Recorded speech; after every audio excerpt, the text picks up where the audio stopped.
Hay una historia en mi ciudad que todo el mundo sabe, pero que casi nadie ha vivido. La historia fue contada por primera vez por un taxista, hace años, que vivió en carne propia esta aterradora experiencia, ¿verdad? ¿Mentira? Nadie sabe. Cuentan que este taxista estaba trabajando a altas horas de la noche.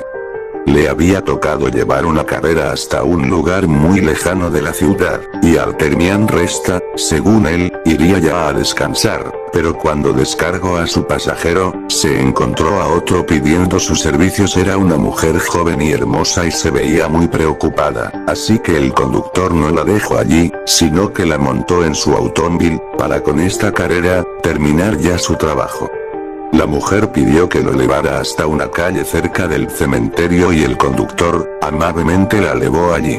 El camino fue largo y amañador, y para cuando llegaron al destino, estaba muy de noche ya y el frío que estaba haciendo era mortal. Por esto, el conductor le prestó a la señorita su chaqueta, para que se protegiera del frío. La mujer le dijo muy amablemente que fuera a recoger su chaqueta al lugar donde la había recogido, que ella vivía en la casa grande y vieja. Al día siguiente, por la tarde, cuando el conductor comenzaba su trabajo, fue por su chaqueta al lugar donde la mujer le había dicho.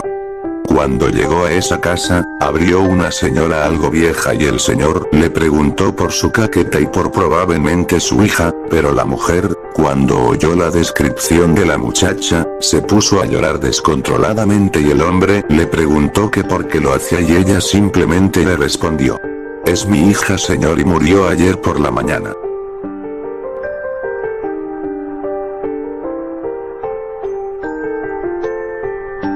Existen cosas que van más allá de nuestra lógica, ocasionando que muchas personas se tomen como una broma, todo hecho que no pertenezca al mundo que somos capaces de ver y escuchar. Ese fue el caso de estos dos hermanos, que a modo de juego y para averiguar quién era el más miedoso, elaboraron una ouija en casa. Como era de esperarse, uno de ellos sí que le tenía miedo a los espíritus, sin embargo accedió a jugar al verse presionado por el otro. Esa noche, apenas sus padres salieron de casa hacia un compromiso, dieron inicio al macabro juego. Primero colocaron un vaso sobre la improvisada tabla y manipulándolo con los dedos, comenzaron a hacer las típicas preguntas de principiantes. ¿Hay alguien en esta habitación? ¿Alguien que quiera hablar con nosotros? El más valiente de los chicos preguntaba en voz alta, mientras su hermano miraba con inquietud, como el vaso se desplazaba por sí solo y de manera rápida por el tablero. ¿Quién eres?, insistió el otro niño. Dos palabras fueron deletreadas en la ouija: ELDIABLO. Al leer esto, el hermano pequeño quiso escapar de la habitación, corriendo y gritando aterrorizado. Sin embargo, sus dedos no podían soltarse del vaso, que seguía moviéndose para contestarle a su hermano. ¿Estás aquí? Te ordeno que te manifiestes. En ese momento, una densa neblina comenzó a inundar la habitación, y los hermanos se desprendieron del caso como pudieron. Asustados, se encogieron en un rincón en tanto una figura se materializaba ante ellos. Se trataba de un rostro deforme y demoníaco, que emitía malévolas carcajadas. Por suerte para los niños, la niñera que los estaba cuidando escuchó el escándalo y fue a ver qué pasaba. En cuanto abrió la puerta, la niebla se desvaneció, revelando a dos chicos muy pálidos y asustados. ¿Pero qué ha sucedido aquí? ¿Qué estaban haciendo?, inquirió ella, mirando la ouija y el vaso en el suelo. Los niños le contaron todo lo que había ocurrido a la muchacha. Si bien cualquier persona en su lugar no habría creído una palabra, ella lo hizo y decidió que de ahora en adelante iba a cuidarlos mejor. Desde entonces no ha dejado de vigilarlos, ya que aquella noche, una extraña marca apareció en la cabeza de los niños, en forma de quemadura. Está formada por los números 666. Y esa marca significa que sus almas son del diablo.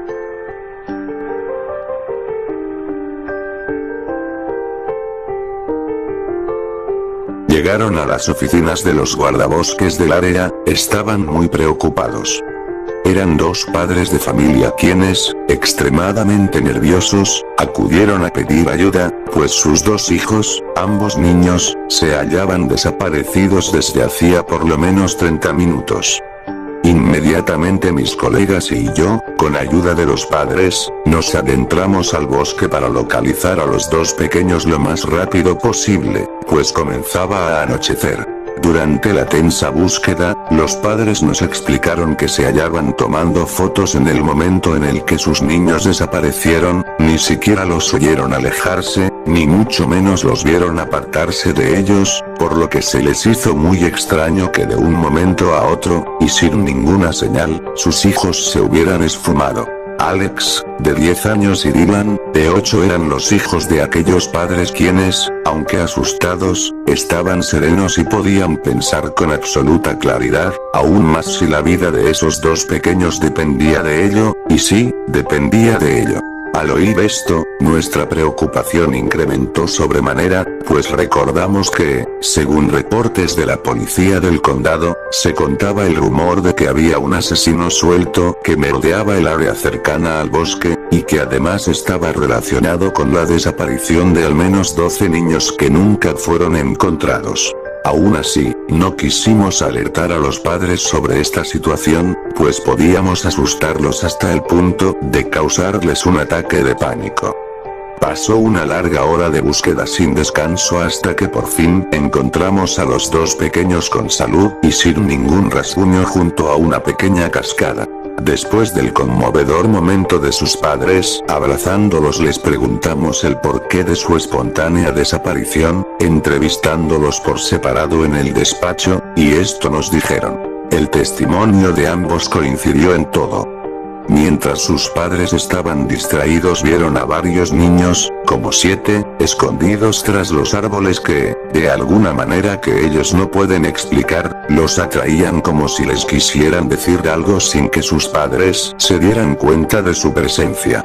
Alex y Dylan cuentan que ningún niño dijo una sola palabra en el momento que estuvieron ellos presentes, pero que se veían amigables, aún así no les trataron de hablar, simplemente los siguieron hasta llegar a una cueva no tan grande donde, una vez ahí, los incitaron a entrar, pero que en ese momento llegaron sus padres con los guardabosques, nosotros, y que cuando volvieron a voltear a la cueva ya no estaban dichos niños.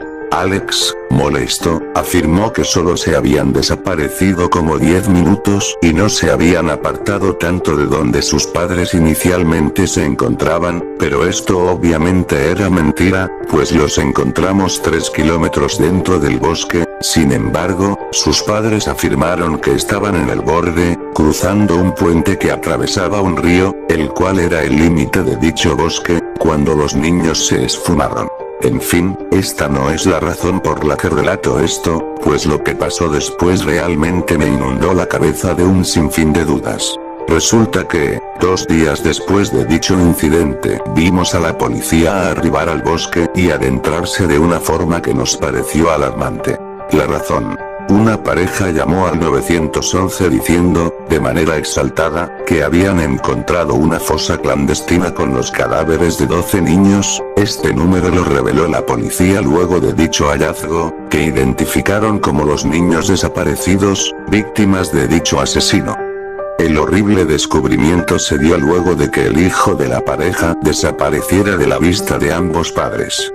Estos, preocupados, lo hallaron en la entrada de lo que ellos creían que era una pequeña cueva, la misma donde nosotros encontramos a los hermanos Alex y Dylan.